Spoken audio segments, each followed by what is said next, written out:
Good morning everyone. कैसे हैं आप सभी? आई होप आप सभी बहुत अच्छे होंगे फ्रेंड्स।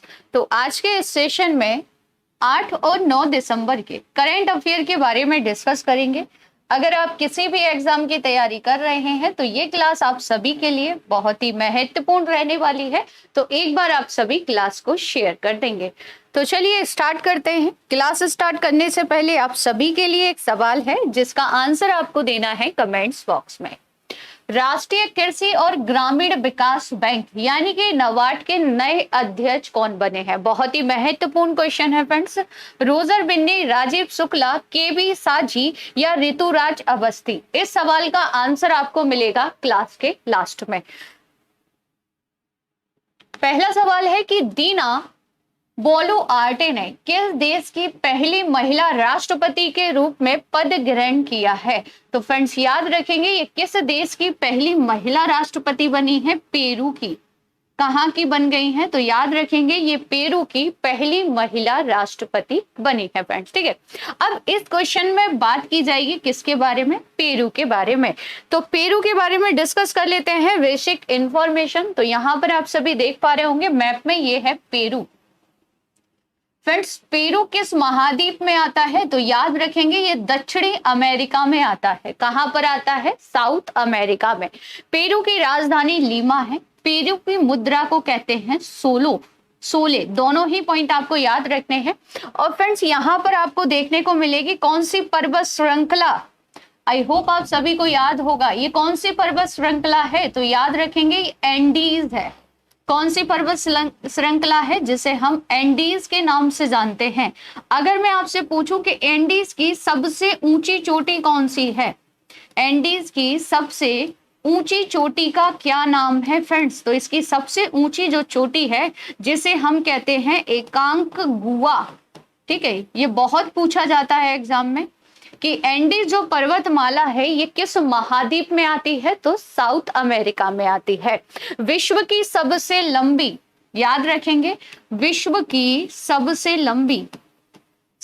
लंबी पर्वतमाला कौन सी है? विश्व की सबसे लंबी पर्वतमाला, तो फ्रेंड्स याद रखेंगे वो है एंडीज पर्वतमाला। कैसे याद रख सकते हैं? तो देखिए एंडीज जिसका अंत नहीं है। ठीक है, एंडीज जो कि विश्व की सबसे लंबी पर्वतमाला है। ठीक है, अब आप मुझे कमेंट्स करके बताएंगे कि विश्व का सबसे ऊंचा पर्वत कौन सा है? विश्व का सबसे ऊंचा पर्वत, सबसे ऊंचा पर्वत आप सभी को कमेंट्स बॉक्स में लिखना है। ठीक है, पेरू की अगर और बात की जाए फ्रेंड्स तो देखिए पेरू और बोलिविया की सीमा पर यहाँ पर आपको एक झील देखने को मिलेगी जिसे हम कहते हैं टीटीकाका झील। किस नाम से जानते हैं? तो टीटीकाका झील के नाम से इसे जाना जाता है, जो कि पेरू और बोलिविया की सीमा पर स्थित है। यहाँ तक क्लियर? यहाँ पर आप देख पा रहे होंगे ब्राजील। तो फ्रेंड्स ब्राजील से आपको याद रखना है कौन सी नदी एंडीज पर्वतमाला से होते हुए अटलांटिक महासागर में गिरती है? तो याद रखेंगे ये कौन सी नदी है? अमेजन नदी है फ्रेंड्स, है ना? कौन सी नदी है? अमेजन नदी, जो कि एंडीज पर्वतमाला से निकलते हुए कहाँ गिरती है? अटलांटिक महासागर में गिरती है। ठीक है, ब्राजील में जो कॉफी के बागान पाए जाते हैं उन्हें फेजेंडा के नाम से जाना जाता है। ये पॉइंट आप सभी को याद रखना है। इसके अलावा याद रखेंगे पृथ्वी के फेफड़े, पृथ्वी के फेफड़े किस वर्षा वन को कहा जाता है? तो अमेजन वर्षा वन को कहा जाता है। तो क्लियर? ये कुछ बेसिक इंफॉर्मेशन थी जो हमने डिस्कस कर ली। ठीक है, आगे बढ़ते हैं। तो फ्रेंड्स आज के सेशन से हम लोग स्टार्ट करने वाले हैं सफलता का डोज एसएससी जीडी 2022। जैसा कि आप सभी को ज्ञात है 10 जनवरी से जीडी के एग्जाम शुरू होने वाले हैं ना। तो कुछ महत्वपूर्ण पॉइंट होंगे जहां से आपके एग्जाम में बनने की संभावना पूरी है। ठीक है, यूरोपीय देश स्लोवानिया की पहली महिला प्रेसिडेंट कौन चुनी गई है? तो इनका नाम है नताशा पर्क-मोसूर। ठीक है, हंगरी की पहली महिला राष्ट्रपति कौन बनी है? तो इनका नाम है कैटलीन नोवाक। होंडुरास की पहली महिला राष्ट्रपति कौन चुनी गई है? तो इनका नाम है सियोमारा कास्त्रो। अब देखिए आपका काम क्या है, तो आप याद करेंगे होंडुरास की राजधानी क्या है? होंडुरास की राजधानी क्या है और होंडुरास की मुद्रा क्या है। ऐसे ही आपको हंगरी का भी याद रखना है, हंगरी की राजधानी क्या है और हंगरी की मुद्रा क्या है। ठीक है, भारत की पहली आदिवासी और दूसरी महिला प्रेसिडेंट कौन चुनी गई हैं, तो इनका नाम है द्रौपदी मुर्मू। याद रखेंगे, पहली आदिवासी महिला है जो कि भारत की राष्ट्रपति बनी है। ठीक है, चलिए, अगर आप लोग पहली बार चैनल पर विजिट कर रहे हैं तो चैनल को सब्सक्राइब कर लीजिएगा, साथ ही बेल आइकन दबाना बिल्कुल ना भूलें, जिससे आप सभी को क्लास का जो नोटिफिकेशन है वो सबसे पहले मिल जाएगा। अगर क्लास अच्छी लग रही है तो क्लास को ज्यादा से ज्यादा शेयर कीजिएगा, लाइक कीजिएगा और चैनल को सब्सक्राइब जरूर कर लीजिएगा। फ्रेंड्स, कल की क्लास में कल 9 बजे रात को मैराथन होगी किसकी, जियोग्राफी की। खासकर जिनका एग्जाम एसएससी जीडी जो लोग देने वाले हैं वो इस मैराथन को जरूर देखना। कंप्लीट ज्योग्राफी के जो मोस्ट इंपोर्टेंट क्वेश्चन है वो इस मैराथन में आपको कराए जाएंगे, जो कि कल होगी आज ही रात को होगी 9 बजे। ठीक है, आज रात को 9 बजे होगी फ्रेंड्स, है ना, लाइव रहेगी ये क्लास। इस क्लास को आप सभी जरूर देखिएगा। चलिए आगे बढ़ते हैं। खबरों में रहा, कुडनकुलम परमाणु ऊर्जा संयंत्र किस राज्य में स्थित है। तो फ्रेंड्स, ये जो परमाणु संयंत्र है ये तमिलनाडु में है। कहां पर है, तमिलनाडु। अब ये सुर्खियों में क्यों है, तो आइए डिस्कस करते हैं। देखिए, कुडनकुलम परमाणु ऊर्जा संयंत्र द्वारा वर्ष 2027 तक 6000 मेगावाट बिजली उत्पादन क्षमता लक्ष्य पूरा करने की संभावना है। राज्यसभा में प्रधानमंत्री कार्यालय में राज्य मंत्री डॉक्टर जितेंद्र सिंह ने एक प्रश्न के लिखित उत्तर में यह जानकारी दी है, इसलिए ये परमाणु संयंत्र सुर्खियों में बना हुआ है। अब डिस्कस कर लेते हैं कि वर्तमान में संचालित परमाणु ऊर्जा संयंत्र कौन से हैं भारत में। अगर मैं आपसे पूछूं कि रावत भाटा कहां पर है, तो याद रखेंगे राजस्थान में। ठीक है, तारापुर कहां पर है, तो तारापुर आता है महाराष्ट्र में। कुडनकुलम के बारे में भी डिस्कस कर ही चुके हैं। काकरापार कहां पर है, तो ये गुजरात में है। कलपक्कम ये तमिलनाडु में है। फ्रेंड्स, तमिलनाडु में 2 परमाणु ऊर्जा संयंत्र है, एक आपका कुडनकुलम है और दूसरा है कलपक्कम। ठीक है, नरूरा कहां पर है, तो याद रखेंगे ये उत्तर प्रदेश में है और केगा है कर्नाटक में। ठीक है, चलिए अगला सवाल देखते हैं। खबरों में रहे, ओलिवियर जीरू किस देश के मशहूर फुटबॉल खिलाड़ी हैं। फ्रेंड्स, आपसे पूछा जा सकता है कि ओलिवियर का संबंध किस खेल से है, तो फ्रेंड्स याद रखेंगे ये फुटबॉल के खिलाड़ी हैं और कहाँ के हैं, तो फ्रांस के हैं। अब ये सुर्खियों में क्यों आए हैं फ्रेंड्स, तो देखिए, फ्रांस ने फीफा वर्ल्ड कप 2022 के क्वार्टर फाइनल का टिकट हासिल कर लिया है। फीफा ने क्वार्टर फाइनल में किसे हराया है, तो पोलैंड को हराया है।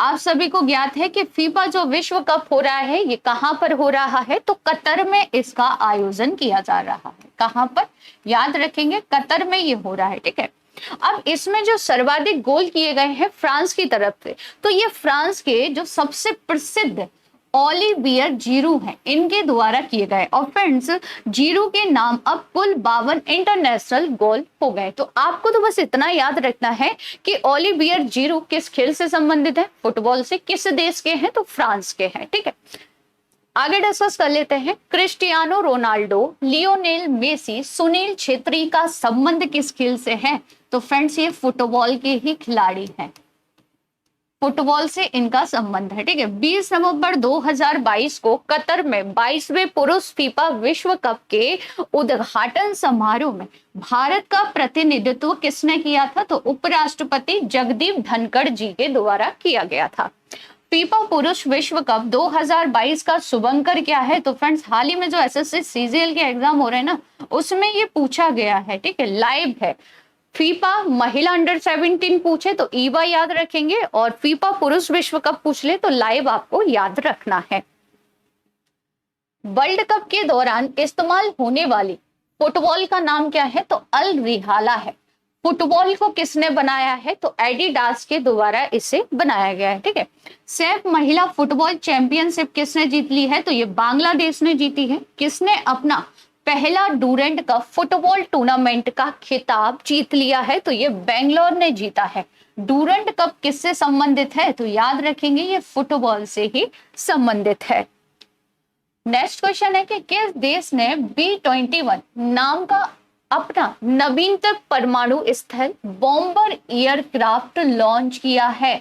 तो फ्रेंड्स, बॉम्बर जो एयरक्राफ्ट है, जिसे आप सभी पिक में देख पा रहे होंगे, ये लॉन्च किया गया है अमेरिका के द्वारा।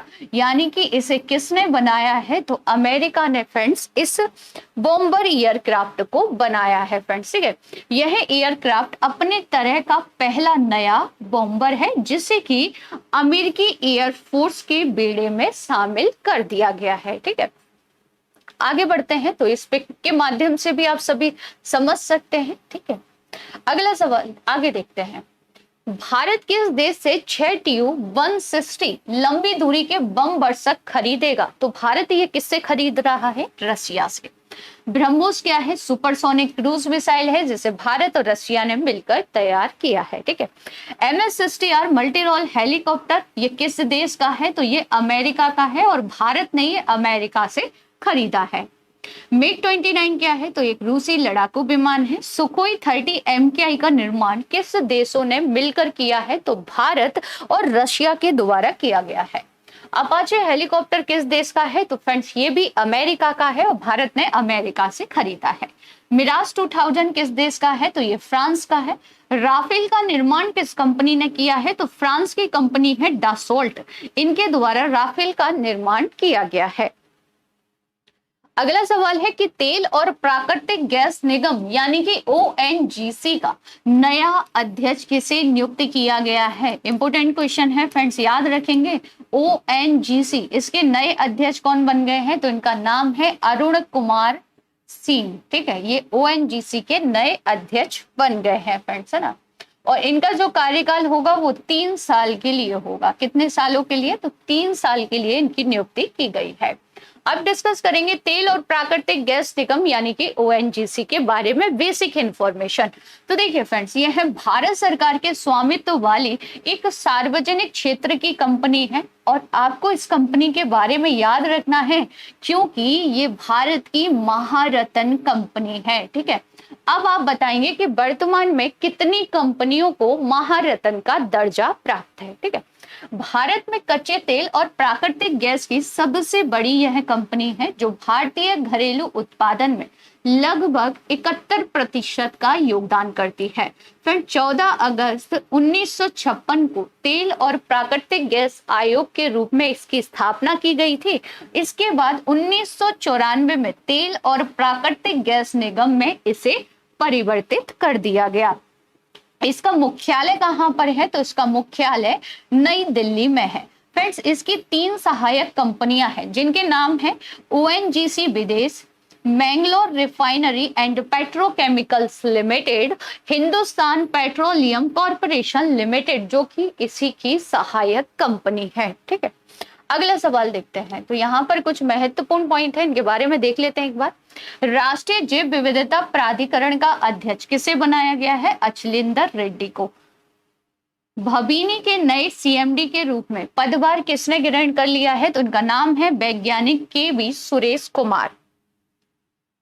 कौन सा देश अंतरराष्ट्रीय श्रम संगठन यानी कि ILO की एशिया और प्रशांत क्षेत्रीय बैठक का मेजबान है? तो फ्रेंड्स, ये जो बैठक है ना, ये सिंगापुर में होगी। कहां पर? सिंगापुर। ठीक है, अब डिस्कस करेंगे किसके बारे में? अंतरराष्ट्रीय श्रम संगठन के बारे में बेसिक पॉइंट। तो देखिए, अंतरराष्ट्रीय श्रम संगठन के बारे में आपको क्या क्या याद रखना है फ्रेंड्स?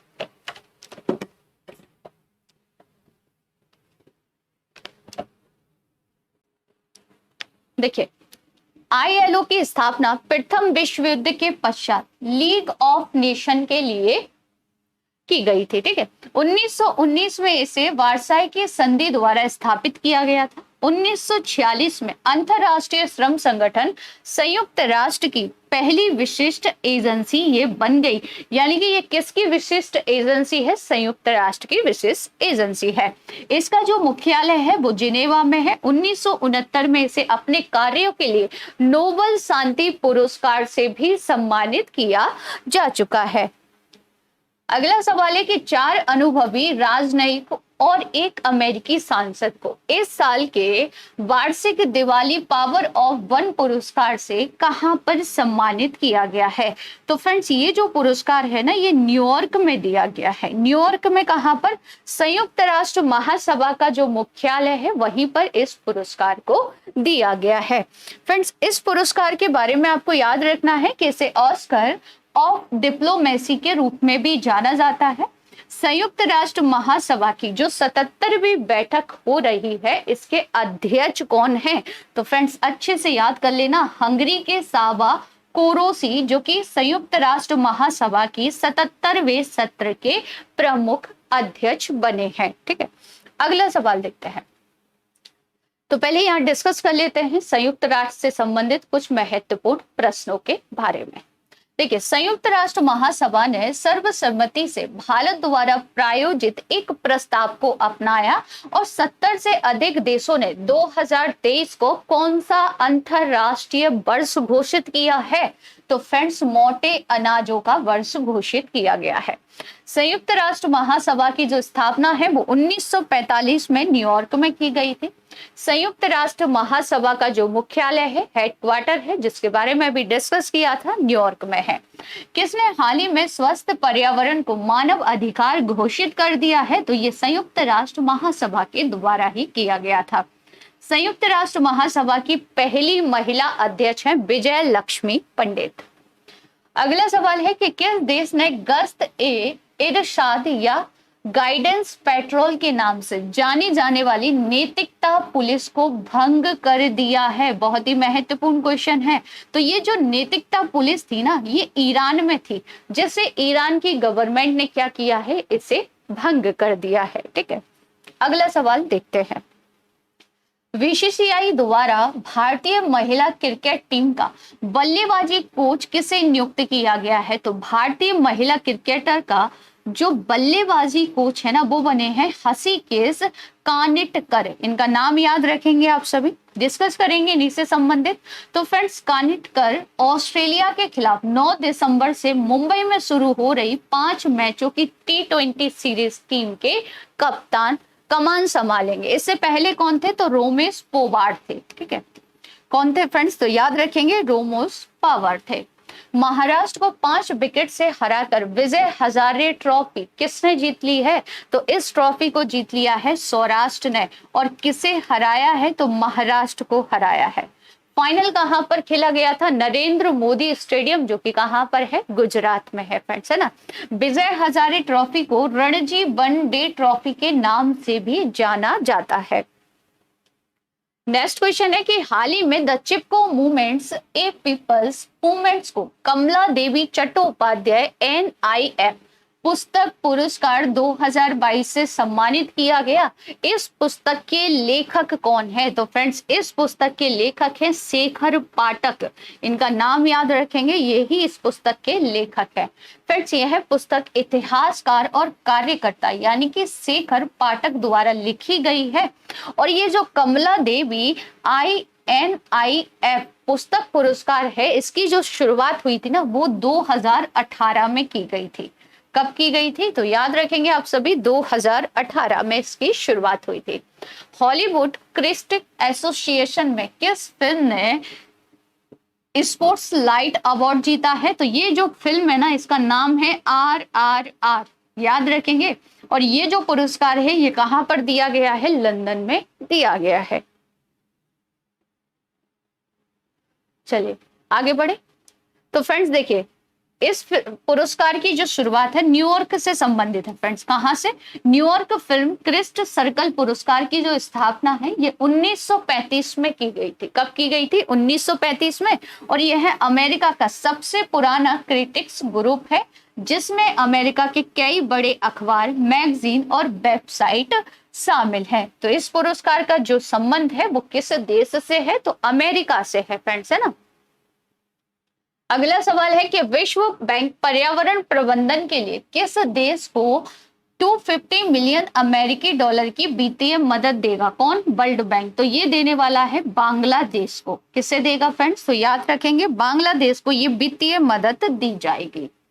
कोलंबिया में आयोजित वेट लिफ्टिंग वर्ल्ड चैंपियनशिप 2022 ने किस सिल्वर मेडल जीत लिया है? तो आई होप आप सभी पिक देखकर समझ गए होंगे। इनका नाम है मीराबाई चानू और इन्होंने सिल्वर मेडल जीत लिया है। आयोजन कहां पर किया गया था? तो ये आयोजन हुआ था कोलंबिया में।